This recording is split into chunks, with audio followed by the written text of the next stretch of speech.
the structure of the sperm. Sperm is the male gamete.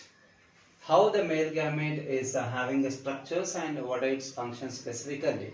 We'll discuss each one by one. See that the structure of a sperm cell basically containing the few parts like a head and middle piece, tail, and between the head and the middle piece, the small region here we can find a neck, right? When we observe the structure of a sperm cell, we can find the few structures like a head, neck, middle piece and tail.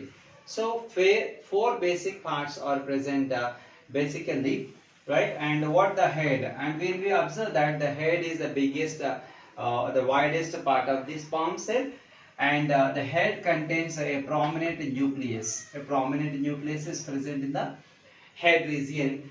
And here we can observe that the acrosome is a kind of a protein. Acrosome is a kind of protein. And what's the use of acrosome? Acrosome is a protein which helps in the, particularly during the fertilization process. When the sperm cells reach the ovum, the outer layer of the ovum is a little harder.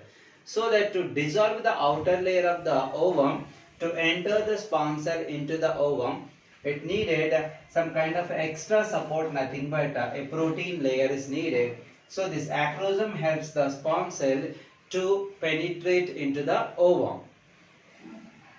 Later, the neck is the small region. We can observe that between the head and the middle piece. Neck is a small region which connecting head and the middle piece. Later, the middle piece, this is the region of middle piece. We are observing that it is almost the middle region of the head and the tail. So middle piece plays a major role. Why? Because it containing the mitochondria, contains mitochondria. Whenever the mitochondria is present, we learned already previously, the mitochondria is called powerhouse of the cell.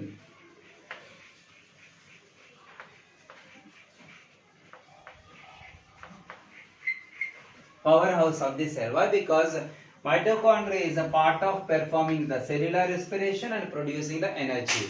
Whenever the mitochondria provide energy, that energy is needed for the sperm cells to move. So that the mitochondria containing the middle piece region is most important for providing energy for the movement of sperm cell. And see that the last part of the sperm cell is nothing but a tail. Tail, it's a characteristic feature of an organism's tail can swim in the medium provided. And we discussed already in the male reproductive system, 5 accessory glands are present. These 5 accessory glands are producing the seminal plasma. Seminal plasma is the fluid material which provided or accommodating the sperm cells. Sperm cells can able to exist in the fluid material called seminal plasma. Whenever the sperm cells are enter the seminal plasma, nothing but seminal plasma plus sperm cells. Seminal plasma plus sperm cells is equal to semen.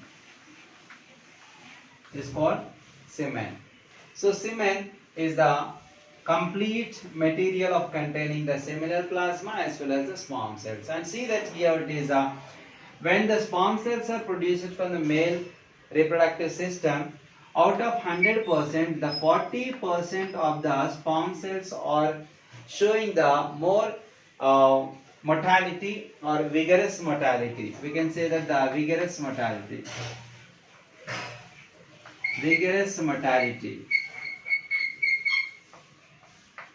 Vigorous mortality in the sense of more actively they can able to move, so that only 40% out of the 100 are showing the extra active or maybe excited movement of the sperm cells, and remaining 60% of the sperm cells are moving in the normal condition.